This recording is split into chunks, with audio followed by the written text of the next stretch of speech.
everyone, it's Elise. Welcome back to the channel. And today I want to talk about how I am a little fatigued with budgeting, and more specifically, how much budgeting can be exhausting. And I think I'm experiencing a little bit of financial burnout. Now, I preface by saying this, like, I love personal finance and I enjoy learning about being financially literate. And I created this channel to share my little opinions of the things that I find along the way in my little corner of the internet. However, and it's become like a hobby of mine. It's become genuinely a love that I like to do to help myself and then hopefully help other people, because I just feel like we don't know about financial literacy. With that being said, I am now realizing that even though it has helped me become successful to date in like how I carry myself financially and where I put my money and how I want to ultimately have my money work for me, so that in a few years I don't have to work for money because my money is working for me, it is causing me lately to be tense and uptight and in a way that I don't want to be about money. And I have ultimately these last few weeks kind of just thrown in the towel. I'm like, I'm burnt out. Things financially keep coming up and I can't keep up, and I'm going to make the decision that I'm not going to keep up. Two things that I have found that have contributed to what's going on in this financial, burnout, is random expenses. And some of these expenses I knew were coming, some of them I did not. Either way, they gave me some anxiety because I was like, I really want to do this. I knew this was coming, but ultimately it's not in the budget, and there's an internal conflict. Some of those things that I can just think of off the top of my head is that it was my birthday, so I want to have fun on my birthday. I want to treat myself. I want to socialize with friends and family. And people came in town, a friend came in town, I wanted to socialize with her. Now, I wasn't expecting that, but that all costs money.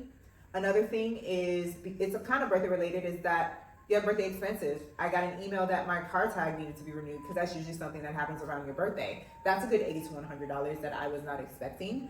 I also got sick. Now, do I have savings for that where I can siphon it off? Yes, I do. But the feeling of not wanting to pay for something because I wasn't expecting was still there. Yes, I do have the money, but to me it's frustrating that I need to put it in from my savings to my checking to take care of it.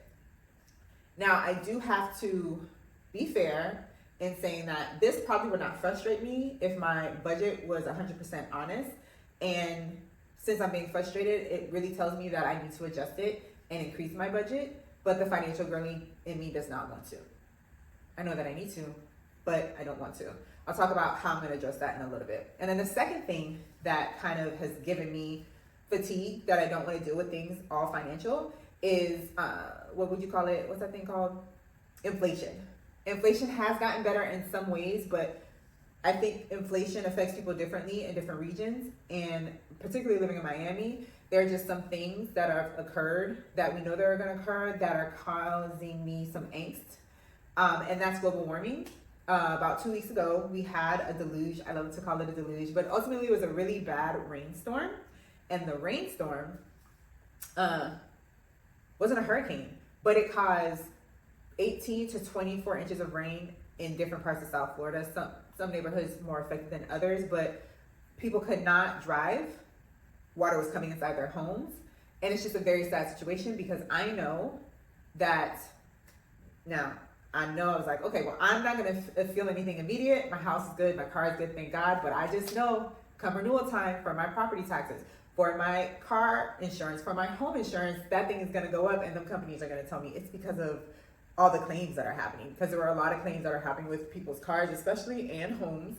And I know we're going to have to pay for it at the end. And I'm just tired.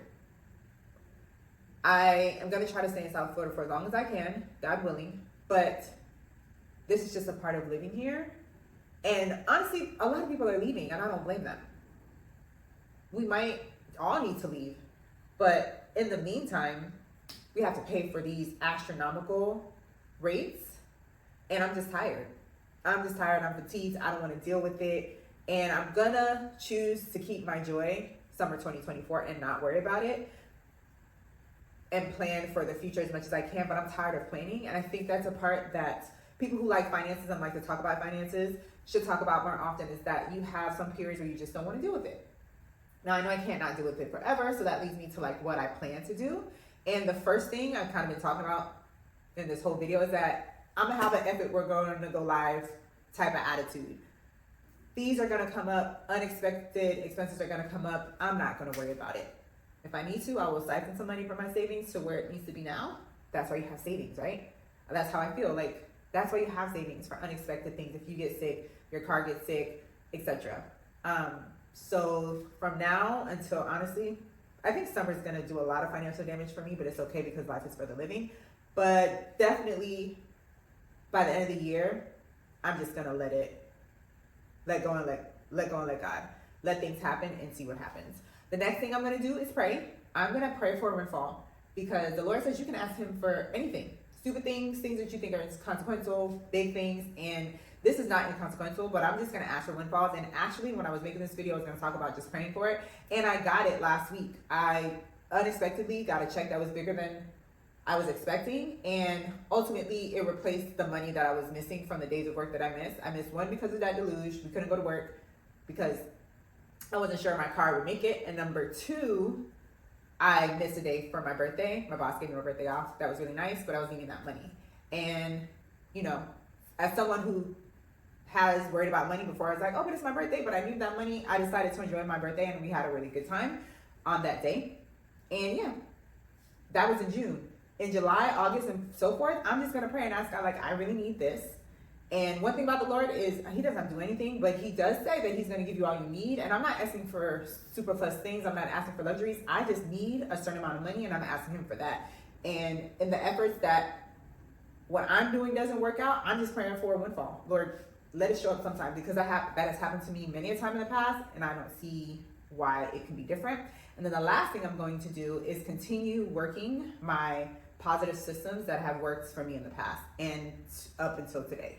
I do have certain systems that have helped me be financially successful, which is having my budget, always making sure I pay myself first with a paycheck and saving, always make sure that I'm paying myself first and investing. And I'm going to keep doing that until the end of 2024, until I am able to reassess my 2025 budget. Because truthfully, I could just change my budget, but the budget is made for 2024 and it's going to stay that way. And we will, at the end of the year, make a 2025 budget to start in 2025, but we will not be doing that in 2024 because what? We're going to F it and go live and enjoy the rest of the year and let life be for the living. So, in conclusion, I wanted to kind of explain that sometimes fatigue happens. If you are someone who is new to budgeting, you're not always going to feel happy about it. You're not always going to feel like you're doing a good job. That's part of the process. And I think if all the people who like to come on their little corner of the internet and talk about financial literacy, if they were to be honest, they would say that's a part of the process. And that if you are feeling that way, you're not alone, because I'm going through it right now and I am learning to be okay with it, and I'm going to enjoy my summer, God willing, and deal with it in 2025, because I'm not going to let myself be stressed, and I don't think you should either. So drop down in the comments if you agree that sometimes budgeting can be exhausting and you don't want to deal with it. Also, if you are going through something similar, let me know in the comments. I'd like to support you and let you know it's going to be okay. And I will see you guys next week. Talk to you later.